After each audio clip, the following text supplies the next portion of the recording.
And the truth is that, although I'm going to speak about the future, the way I would like to start off is actually going back in the past and telling a story. It's the story of how Polaroid was invented, the camera. Polaroid was invented in 1944 thanks to a dumb question of a kid to her dad. She said, "Well, Dad, can I see the picture that you just took?" It's a question that is normal nowadays, right? We just would show our picture on our smartphone to our kid. But it was 1944, and there was no such a technology to reveal photos on the spot. So Dad laughed, and he said, "My son, I cannot show you the picture now. We'd need to go to a camera, like factory, dark chamber. We need a technician." But he became so intrigued with the possibility of actually, basically publishing, printing a picture on the spot, that he went after this technology and he developed and launched it to the market. His name was Edward Land. He was a famous inventor by the time. And I would like you to think about something. Do you believe that any adult would have made such a question? Any engineer? Any technician coming from the photo industry? Of course not. But why? Because they already knew the answer. And we make this mistake every day. At work, at Dow, in the material science industry. Why? Because we actually look for answers while instead in a world that is changing, with a customer that's changing, with technology that's changing, it's more our ability to ask the right questions, or sometimes the dumb ones or the hard ones, and not only look for the answers. It's about rethinking and not thinking.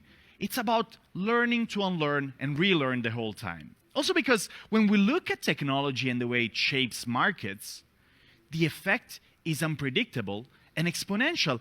Let's look at something that we would have never imagined some years ago. Ericsson, one of the biggest 5G players, has recreated a whole city in the metaverse to simulate the effect of how basically their 5G technologies would interact with the city.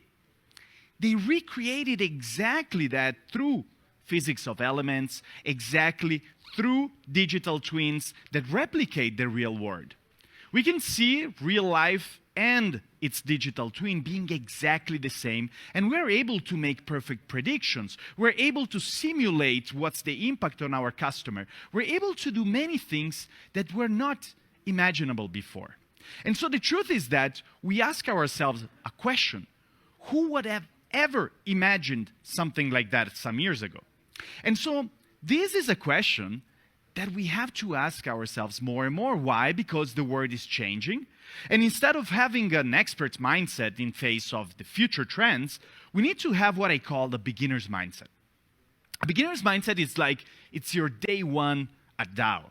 Every day is your day one at Dow. Everyone is your day one in the material science industry, in the chemical sector. Why? Because we take all our beliefs, our knowledge, our experiences, and we do not throw them in the trash, of course, in face of external changes, but we also don't use them as copy and paste, blind answers to everything. But yes, we use them as a starting point. A starting point to what? Starting point to actually an understanding whether they're still relevant in face of customer changes, in face of technology changes, in faces of market changes. Because if for a moment our internal rate of change at Dow is lower than the external rate of change, customer, technology, market, the world, well, we don't have to be mathematicians to understand that we're going to become more and more obsolete, and no one of us wants anything of that to happen.